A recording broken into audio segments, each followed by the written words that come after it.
¿Puede una religión crecer en Europa sin integrarse realmente en ella? ¿Estamos siendo testigos de una expansión espiritual o de una estrategia de reemplazo? Hoy analizamos estas preguntas y otras más en el nuevo episodio de Templarios Digitales. Qué gusto saludarles, queridos caballeros, colegas, compadres, señoritas que nos acompañan siempre. Hoy analizamos estas preguntas en este nuevo episodio de Templarios Digitales. Qué gusto acompañarte en este día, qué gusto saludarte, querido hermano, colega, compadre que nos acompañas, querida dama, señorita que nos escuchas. Qué bueno contar contigo en este día que comenzamos hoy. O sea, a qué hora te encuentra este episodio, pero qué bueno estar por acá con ustedes otro martes más en una edición de Templarios Digitales. Este episodio continúa la línea que abordamos en el episodio anterior sobre la doble vara con la que el mundo trata a los cristianos y a los musulmanes, pero hoy damos un paso más hacia adelante. No vamos a hablar solo de injusticias, vamos a hablar de estrategias, de ideología, de conquista y de la tibieza de una Europa que, al vaciarse de Dios, se ha convertido en tierra fértil para otras cosmovisiones, otras religiones y de manera particular en una apertura hacia el Islam. La corrupción política siento que nos ha anestesiado, ¿no? Se espera que al hablar del Islam lo hagamos con cautela excesiva, con miedo, o desde un discurso de tolerancia superficial. Pero si de verdad amamos la paz, si de verdad queremos convivir, tenemos que ser verdaderamente honestos, ¿no? Para valga la redundancia de verdad verdadera. El Islam no es una religión como las otras. Desde sus textos fundacionales, su práctica histórica y su cosmovisión integral, el Islam no separa religión de ley, ni de política, ni de territorio. Donde crece, legisla. Donde domina, limita. Y donde se siente fuerte, impone. Y esto no lo decimos solamente porque estamos bastante en contra, por no decir totalmente en contra de la invasión musulmana silenciosa en Europa, sino porque la propia religión en su libro sagrado lo dice. El Corán, en la Sura, capítulo 9, versículo 29, o no sé cómo se lea, dice con claridad lo siguiente: hasta que paguen el tributo con sumisión y se sientan humillados. Esto no es, por tanto, una mala interpretación de extremistas, de extrema derecha, conservadores, homófobos, islamófobos, que no, hay una expresión inventada recientemente. Esta que les estamos leyendo es una cita textual de su texto sagrado y forma parte del sustento doctrinal que ha guiado por siglos de expansión islámica en territorios cristianos. Y esto es lo que vamos a analizar el día de hoy. Así que quédense con nosotros porque vamos a analizar en un contexto justo todo esto que ocurre, esta invasión silenciosa, ya lo habrán visto en el título del episodio, y vamos a analizarlo desde sus cimientos, ¿no? Lo que ellos creen, sus estrategias, la forma en la que quieren no dominar la sociedad y desde dónde viene todo esto. Así que quédense en este episodio, tómense su cafecito, pongan ahí el volumen en un buen volumen porque vamos a analizar esto desde sus cimientos, ¿ok? Así que vamos a darle, como dicen por ahí. Primero que nada, hablemos de historia. Hay que hablar de contexto histórico. El Islam no llega para dialogar, llega para dominar. Y es que la historia es clara, ¿no? No estamos hablando de algo nuevo.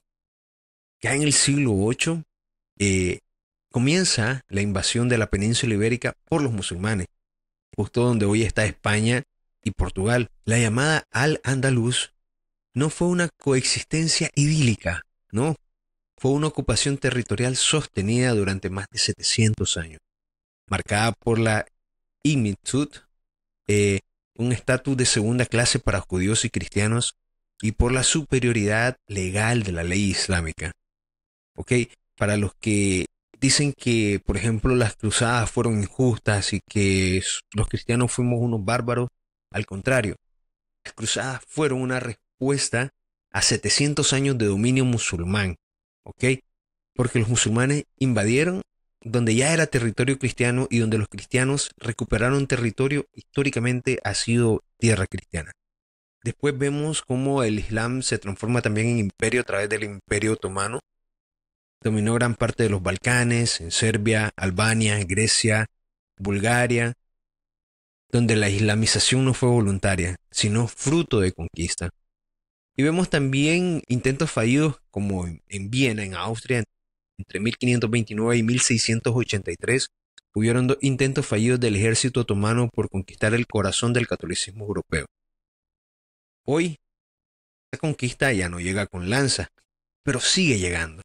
Llega disfrazada de multiculturalismo, en nombre de la tolerancia. Llega, como lo dijo Benedicto XVI, aprovechando el vacío que dejó una razón sin fe y una fe sin fuego. ¿Qué ha cambiado desde entonces? Pues muchos dirán, eso era antes. Hoy los tiempos han cambiado.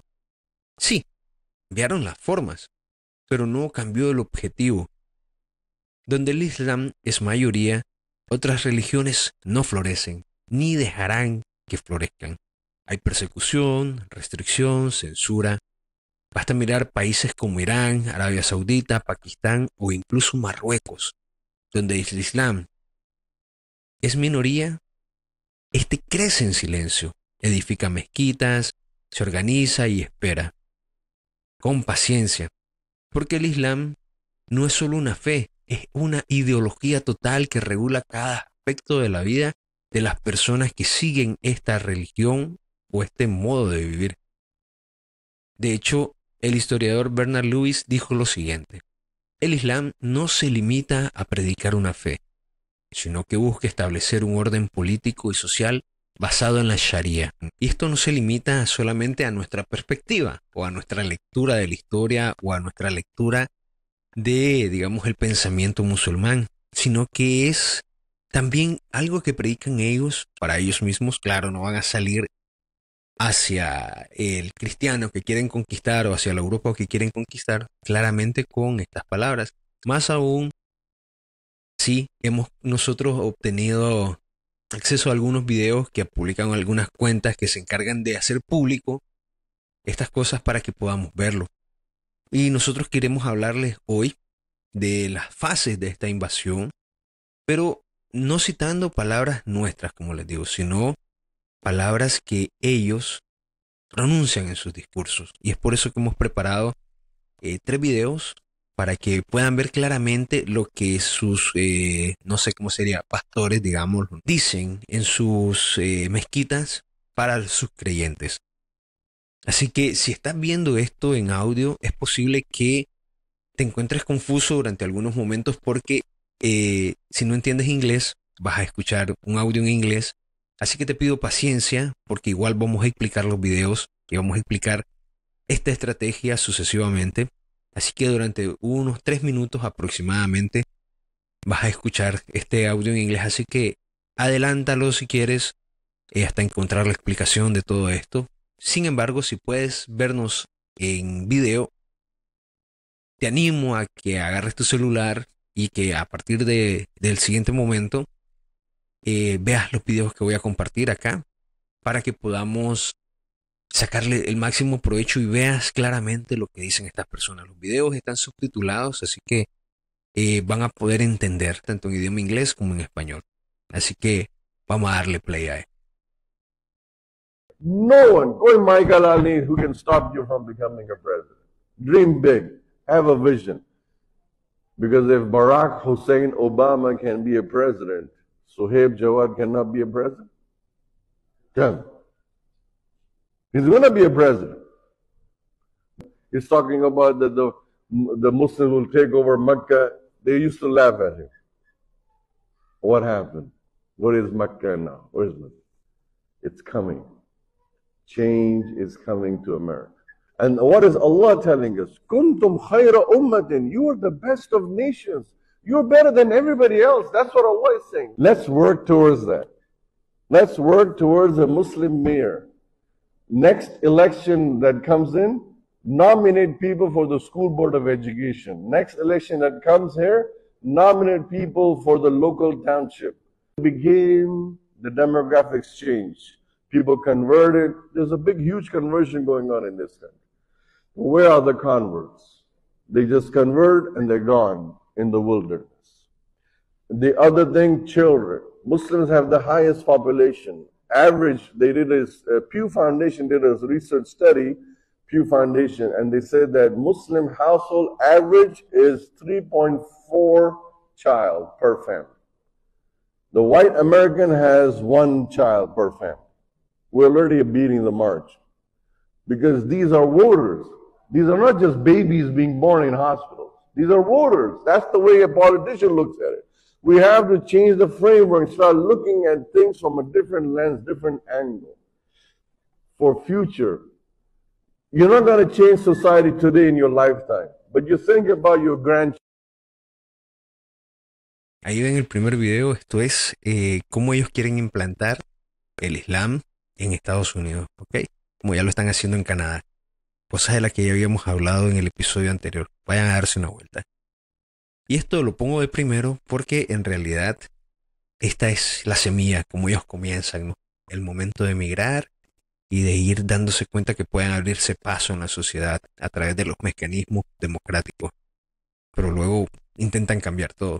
Pero ahora vamos a ver cómo ha seguido funcionando y cómo se ve el progreso de este pensamiento, pero en Europa donde llevan más tiempo.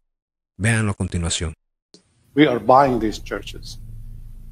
We bought 3 churches so far, converted them to masjids, and now we have 1 we are buying with a school to make it, because we have to serve the same people. The people who were part of that community, one day they will be Muslims. So we'll make it into a masjid and an Islamic school for our children and their children, inshallah. 100 years ago, they invaded the Muslim world and they built missionary schools and destroyed Islamic schools and masjids. Today, we bring the favor back, turn their churches into masjids and their schools into Islamic schools. Bring the light of Islam to here. We're able to buy ready to go institutions that have been there for a long time, but they emptied out. And now it is time to be filled with Muslims, with reverts, converts. This is an election year, but we're not going to be happy with either candidate.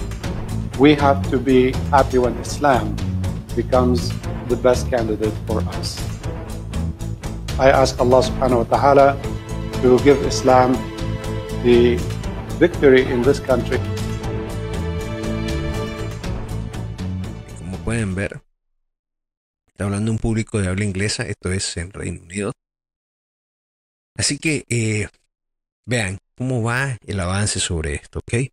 Estamos viendo realmente que ellos tienen planificado toda esta invasión silenciosa de manera, vamos a decirlo, no secuencial, estratégica, metódica. Y esto no lo dicen solo sus imanes, creo que así se le dicen a los pastores del Islam, sino que los creen también las personas que lo practican, como van a ver a continuación en el siguiente video. If we live in a society where Islam is not in the ruling system, we need to work to change that. But what does that mean in practical terms? If It means if there's a contradiction between Islamic law and a British law can go to hell. I'm sure you heard this many times. They'll say, brother, we are living in the UK, you need to respect the law of the land. They don't respect all faiths. We don't respect the kufr and the shirk and the kuffar and their disobedience to Allah subhanahu wa ta'ala. That's why we give them dawah. That's why we implement the jizya. That's why we do jihad fi sabilillah. Said that, look, the Quran says so. The Quran says obey the law of the land. We're still waiting for that verse where it says that. It don't exist. It don't exist. Ok, vemos cómo estas personas están convencidas de que no necesitan integrarse, ¿no? Que están en un espacio, vamos a decirlo, seguro para seguir con sus creencias. Y claro que están seguros porque los cristianos respetamos las creencias de los demás. Aunque siempre queremos convertirlos al cristianismo, lo hacemos desde la práctica del ejemplo y de la enseñanza, más no de la imposición. Sin embargo, vemos que tienen cero intención. Pueden ver entonces en estos videos como de metódico. En el primero vemos cómo ellos invaden las instituciones políticas, se van metiendo en las escuelas, se van metiendo en los consejos municipales como alcaldes y luego hasta buscan la presidencia del país. De hecho, en Reino Unido ya el primer ministro es musulmán y hay muchos alcaldes que ya son musulmanes. También vemos cómo poco a poco en España va sucediendo lo mismo. Vemos también en el segundo video vimos cómo van comprando los espacios, las iglesias, van comprando instituciones, etcétera, y lo dicen sin sonrojarse, como si estuvieran haciendo algo que fuera, no sé cómo decirlo, el mejor bien del mundo. Aunque esto vaya en contra de la creencia de otras personas, para ellos están haciendo algo sumamente bueno para el mundo. Y por último vemos cómo las personas, esto es resumen de los videos, que comparten estas visiones, ellos están convencidos de que están en lo correcto. Es decir, la expansión del Islam sigue un patrón estratégico que se ha adaptado a las condiciones modernas, evolucionando de la conquista militar a la conquista cultural silenciosa a través de la demografía y la institucionalización. Este proceso se manifiesta, para ya sincretizarlo, en 4 fases. ¿Okay? La consolidación demográfica, cultural y comunitaria, la infraestructura ideológica y cultural, la exigencia política y reconocimiento legal, y la presión social y conquista cultural silenciosa. Vamos con la primera fase, ¿no? La primera fase de todo esto, ¿no? La llegada silenciosa, la consolidación demográfica y comunitaria. Primero que nada hemos de decir que todo comienza con la inmigración. El primer contacto suele ser pacífico, el Islam entra como minoría, generalmente huyendo de conflicto en sus países de origen, donde los musulmanes no viven en paz entre ellos, piden refugio, promueven su derecho a practicar su religión libremente, como debe ser, claro que sí, y se presentan como víctimas del rechazo occidental. En esta etapa, el discurso es: solo queremos vivir en paz. Nuestro Islam es espiritual, no político. La convivencia es posible. Y así debe ser, insisto, toda persona tiene derecho a practicar su fe. Pero el problema es cuando esta libertad se convierte en una puerta para construir una nueva hegemonía. Y aquí van los datos. En Suecia, por ejemplo, entre 1990 y 2020, el número de mezquitas creció de menos de 20 a más de 200. Muchas de ellas financiadas por gobiernos islámicos extranjeros. En Francia, por ejemplo, el 10% de la población ya es musulmana. Y en Bélgica, que es donde yo creo que está el más grande problema, más del 50% de los recién nacidos en Bruselas pertenecen a familias musulmanas. Esta inmigración está caracterizada por una alta natalidad y la formación de comunidades fuertes y autosostenidas. Entre 2010 y 2020, la población musulmana en Europa creció un 16%, alcanzando a los 46 millones con una proporción del 6% del total poblacional. Este crecimiento se atribuye principalmente a la inmigración, que son aproximadamente el 60%, pero este 60% se alcanzó entre 2010 y 2016, y una tasa de natalidad casi el doble de la media europea. La edad media, escuchen esto, de los musulmanes en Europa es de 34 años. Es significativamente más joven que la de los no musulmanes, es decir, el resto de la población que vivimos en Europa, es decir, unos 43 años de media. La formación de sociedades paralelas es un fenómeno documentado en este contexto. Ya vamos a avanzar sobre ello. En una segunda fase, que es la consolidación cultural, que vendría siendo parte de la infraestructura ideológica y cultural, se puede ver que una vez que la presencia musulmana alcanza cierto volumen demográfico, comienza una consolidación cultural. Creación de escuelas, centros comunitarios, asociaciones religiosas, partidos políticos, ONGs. Justo lo que mencionaban estas personas en los videos, ¿vieron? Aquí ya no se habla de convivencia, se empieza a reclamar espacio de oración en lugares públicos. ¿Por qué? No lo sé, si tienen mezquitas. que se adapten los menús escolares a las normas del halal. Justo la discusión que reina hoy en España al momento de publicar este video. En muchos lugares de España se está discutiendo esto. Que no se impongan clases de educación sexual contrarias al Islam, mismo que sucede en España y en otros países. Que se sancione como islamofobia cualquier crítica al Islam político. En Reino Unido hay una policía allá básicamente que es islámica, ¿ok? Y el gran error de Europa es que cede ante esto, ¿no? Para no parecer intolerante, Europa empieza a aceptar todas estas excepciones. Para no molestar, silencia su propia identidad cristiana.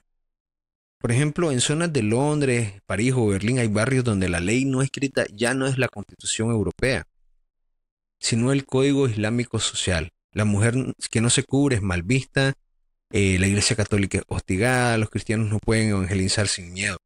Hay zonas en España, en Andalucía, al sur de España, sobre todo en Barcelona, donde hay barrios enteramente musulmanes. También esta parte implica la construcción de mezquitas, centros culturales islámicos y escuelas privadas.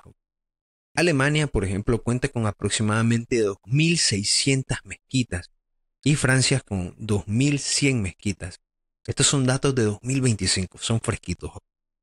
Mientras que España vio un crecimiento anual del 20% en su número de mezquitas, sumando 1.427 templos islámicos. Esta infraestructura a menudo recibe influencia y financiación directa de países como Qatar, Turquía y Arabia Saudita. Así que vamos viendo cómo se va solidificando en esta fase, ¿no? Que básicamente ya está asentada en muchos países de Europa y ahora han pasado a lo que nosotros hemos denominado la tercera fase, el dominio numérico y la influencia política. O si quieren llamarlo, la exigencia política y reconocimiento legal, como ustedes quieran llamarlo. Con el tiempo, lo cultural se convierte en político, ¿ok? Ya no son solamente una minoría, no son unos cuantos refugiaditos, no, ya son una población que va creciendo y quiere ser tomada en cuenta sí o sí. Es decir, no están dispuestos a regresar a sus países si sus exigencias no son escuchadas. Y no hay otra opción que ser escuchados. Ese es, creo yo, el gran meollo de este asunto. Que no existe un no por respuesta, aun cuando tienen la salida de regresar a sus países, como hacemos los latinos, ¿no? Por ejemplo, o los inmigrantes de manera general. Si no nos gusta algo de un país, vamos. En el cambio, la cultura islámica, cuando llega a un lugar, llega a imponerse. Los musulmanes organizados votan en bloque. Constituyen una política local, por así decirlo. Exigen respeto a su religión, pero sin reciprocidad hacia el cristianismo, ¿ok? Ya no basta con coexistir, buscan reestructurar la sociedad. Esto ya lo vemos ya el segundo video y el tercero ya te dan muestras de esto. Por lo menos en el Parlamento británico ya hay más de 20 parlamentarios musulmanes activos. En Francia ya se han cerrado más de 20 iglesias y se han abierto 30 nuevas mezquitas por año en la última década, ¿ok? Y en algunas zonas se promueve activamente el reemplazo del calendario litúrgico por el calendario musulmán para los días festivos escolares. Y mientras eso ocurre, el catolicismo europeo sigue retrocediendo, señores y señores.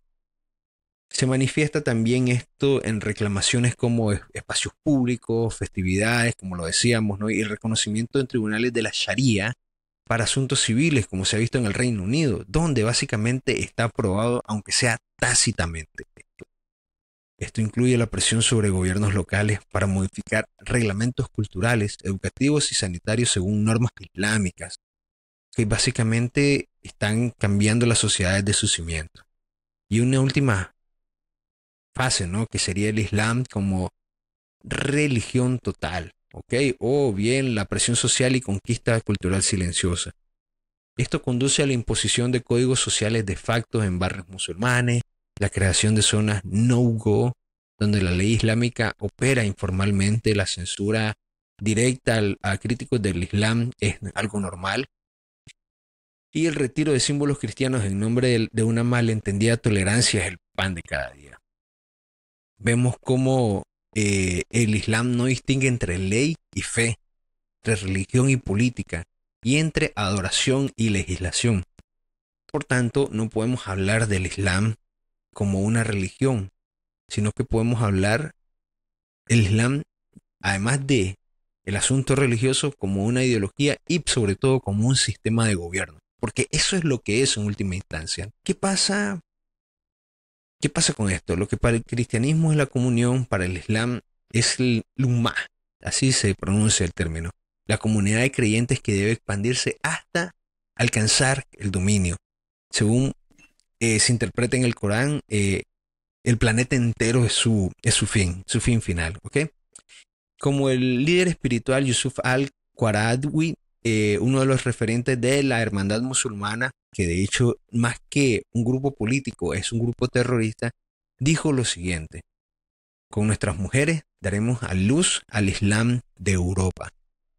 Y esto no es una declaración vacía, es una declaración de intenciones, es una amenaza infundada.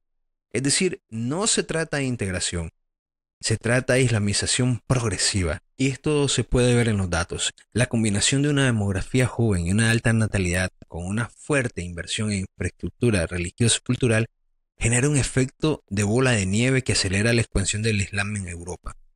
Por ejemplo, la población musulmana en Europa aumentó un 16% entre 2010 y 2020, como lo hemos mencionado. Este crecimiento se debe principalmente a la inmigración y a una tasa de natalidad significativamente más alta.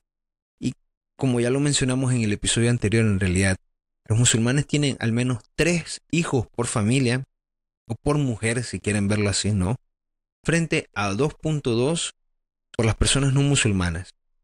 2.2 es apenas, la tasa de natalidad de los cristianos o no creyentes en Europa, y esta tasa es la mínima para hacer el reemplazo generacional, pero es el mínimo, ni siquiera es para seguir creciendo como población, es para mantener la población actual.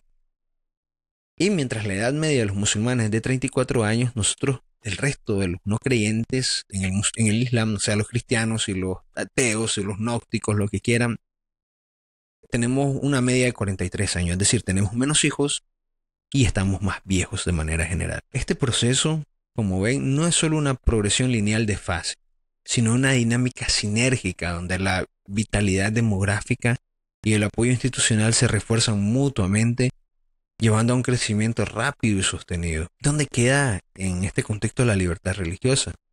Y es que hay que hacerse la pregunta. Los países musulmanes no son recíprocos. En Arabia Saudita está prohibido construir iglesias. ¿Existen iglesias católicas? Sí. Pero creo que solamente hay una en toda la capital de Arabia Saudita.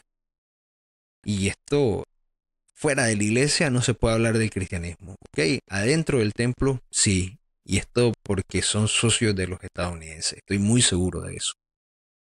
Si no, quién sabe. En Pakistán los cristianos enfrentan leyes de blasfemia que pueden llevar a la pena de muerte. No es que puedan llevar, realmente el fin del creyente cristiano es el martirio. En Egipto hay cristianos coptos que no pueden ni restaurar sus templos. En Nigeria, más de 5.000 cristianos fueron asesinados en 2024 por grupos islámicos radicales como Boko Haram o los pastores fulanes. Y en Europa, ¿qué pasa? Se jactan de su tolerancia, ¿no? Los políticos europeos. Pero solo cuando se trata de todo lo que no sea cristiano. El problema en realidad, en el fondo, no es que el Islam crezca. El problema es que el cristianismo ha dejado de luchar. Un continente que cierra iglesias, que ridiculiza a los católicos, que se burla del clero, que promueve el relativismo, no puede resistir frente a una religión con convicciones claras, infraestructura firme y vocación expandida. De hecho, ya lo advertía Benedicto XVI. Un mundo sin Dios no es un mundo neutral, es un mundo contra el hombre. Y sin el verdadero Dios, el hombre se rinde, y se rinde ante el avasallamiento del Islam, lastimosamente, o de la religión que fuera que venga a imponerse. Y estamos ante esa gran batalla histórica. Quizás muchos de ustedes no se han preguntado esto, o si se lo han hecho, no lo han hecho en voz alta. ¿Por qué no se puede predicar a Cristo con libertad en la universidad? Pero sí se promueve el Islam. De hecho hay charlas, hay convocatorias a eventos, hay comunidad islámica. Esto se lo digo a las personas no solamente en Europa que nos escuchan, sino en Estados Unidos, en Canadá, ¿no? ¿Por qué se celebra el Ramadán en medios públicos, pero se oculta la Navidad, ¿no? Se le cambia el nombre. Las fechas de fin de año ya le ponen Las festividades navideñas, ya no dicen Navidad concretamente, no, o ya no se diga Natividad de Cristo. ¿Y por qué te llaman intolerante si defiendes tu fe, pero te exigen tolerancia ante un Islam que no tolera el cristianismo en sus países? Es decir, hay que pensar en el germen de todo esto. Y la respuesta es clara para nosotros. El silencio de los justos ha sido más peligroso que el ruido de los violentos. Te los dejo por ahí porque para nosotros ha sido importante pensar en esto. ¿Por qué crece el Islam? Según el Pew Research Center, en 2024 el Islam será la religión con mayor crecimiento en el mundo hacia 2060, es decir, hacia el año 2060. Principalmente por 3 razones: la alta natalidad, el fuerte sentido comunitario y la firmeza doctrinal. En Francia, por ejemplo, más del 30% de los jóvenes menores de 25 años en ciudades como Marsella y León ya se identifican como musulmanes. En Alemania, la segunda religión más practicada después del cristianismo no es el ateísmo, es el Islam. Y la pregunta no es solo demográfica, es más que todo profunda. ¿Por qué ellos están creciendo y los cristianos estamos retrocediendo? Vemos, producto de este análisis, que la fe islámica se enseña desde la cuna como un deber, una identidad integral, no como una opción social. Los musulmanes oran 5 veces al día, ayunan en el Ramadán con convicción y educan a sus hijos en su fe. Me gustaría más la palabra imponen a sus hijos su fe, porque no hay opción de no ser musulmán dentro del mundo musulmán. Eres musulmán o eres infiel. En cambio, muchos cristianos apenas oran, apenas van a misa cuando pueden, y si lo hacen no entienden el misterio que celebran, ¿no? En las familias musulmanes el padre enseña la fe, le impone. La madre forma la moral, pero dentro de los criterios de este libro, ¿no? Y la comunidad respalda el crecimiento espiritual. Y esto hay que reconocerlo, ¿no? Como bloque el Islam es avasallador. En cambio, nosotros los cristianos hemos delegado, ¿no? El padre delegó todo en la parroquia y el padre ya no enseña en casa la fe. Lo mandan a la parroquia, al catecismo, han tercerizado la fe en la familia. La madre no encuentra apoyos para formar en la fe porque el padre se ha desligado y la mamá pues también está en sus cosas muchas veces. Y la comunidad es un lugar de paso, no de formación, no, es como van al catecismo y después ya se perdió todo el mundo, ¿no? Porque no es todo culpa de la invasión silenciosa, ¿no? De que el Islam avance en Europa solo porque ellos vienen a invadirnos. Y claro, es cierto, esto es totalmente cierto y lo podemos ver y lo hemos visto en los videos. Pero hay que reflexionar, ¿no? En el cristianismo occidental, en especial en el catolicismo europeo, hemos visto fragmentación. Teólogos que dudan de lo que la iglesia siempre enseñó. Parroquias más preocupadas por agradar al mundo que por formar apóstoles. O sacerdotes que prefieren ser amables a ser fieles, ¿no? Es decir, nosotros nos encontramos peleándonos o combatiendo nuestra propia fe y los musulmanes están claros de hacia dónde quieren dirigirse. ¿Cuáles son sus intenciones? Y es que, seamos claros, a pesar de que todo esto en medio de la religión musulmana es impuesta, la realidad de las cosas es que nosotros como católicos nos ponemos frente a esta situación en un momento en que nosotros, primero como varones, como hombres católicos y luego como católicos en general, estamos muy fríos, ¿no? En muchos ambientes cristianos los hombres hemos desaparecido. Las catequesis están llenas de mujeres. Gracias a su fidelidad, gracias mujeres por su fidelidad. Los retiros masculinos son escasos, la figura del padre espiritual se ha diluido. De hecho, Jason Ever lo advierte de la siguiente manera: si los hombres no se forman, el reino se debilita. El silencio de los varones debilita el testimonio de la iglesia. El cristianismo moderno muchas veces ha feminizado la espiritualidad hasta hacerla irreconocible para el corazón del varón. Insisto, gracias mujeres por estar ahí, pero la realidad es que también nosotros como varones tenemos que dar un paso adelante. A ver, para defender un castillo hacen falta soldados. Esa es la realidad. Y las mujeres no pueden solas, queridos caballeros, ¿no? También el Islam va hacia adelante porque están dispuestos a pagar el precio. Y nosotros estamos inmersos en la búsqueda de la comodidad.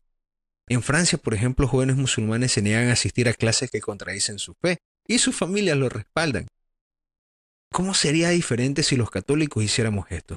En cambio, vemos que hay en las universidades los católicos siguen yendo aunque se respete en los espacios públicos y privados su fe, o en sus redes sociales y lo demás, ¿no?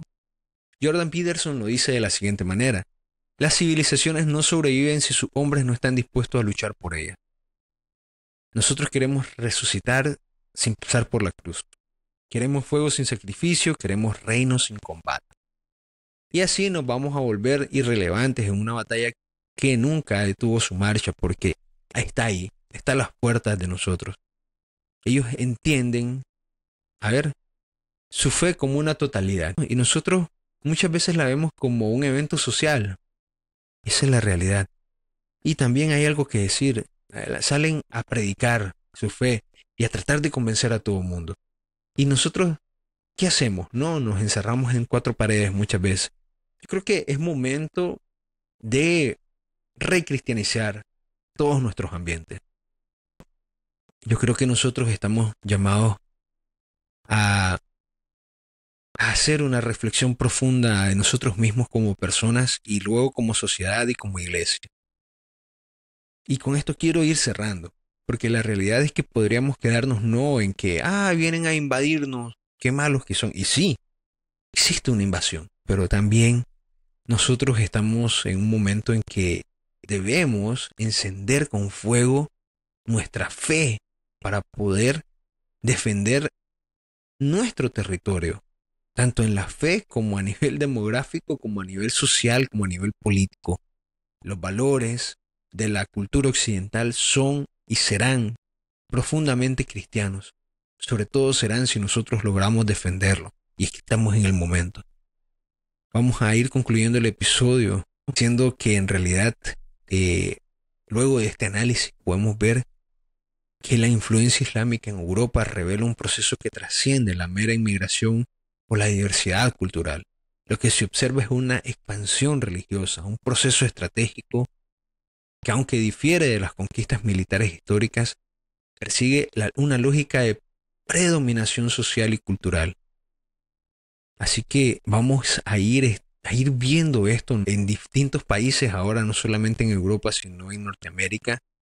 Este proceso que se nutre del vacío espiritual, cuya secularización ha generado una orfandad espiritual y una búsqueda de sentido que ideologías coherentes, intrínsecamente en sí mismas, que saben lo que persiguen, como el Islam, están dispuestas a satisfacer, aunque en el fondo verán muchos islámicos, o sea, muchos excreyentes en el Islam, que sabrán decir que esto para nada es así.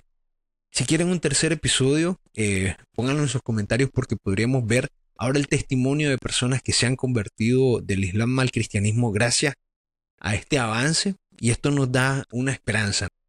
Pero nos gustaría irlo sabiendo a través de sus comentarios, a saber de sus opiniones, y pueden visitarnos y darnos esas opiniones a través de la cajita de comentarios en Spotify, que estamos pendientes de ahí, esa cajita, y también a través de mensajes directos o comentarios en nuestras publicaciones en redes sociales. Pueden encontrarnos con el usuario @1a1-podcast en TikTok, en Instagram, en Twitter y en YouTube. Así que vayan a darse una vuelta, vayan a darnos el follow, y vamos cerrando este episodio de Templarios Digitales, esperando que hayan tenido una verdadera reflexión a través de este episodio.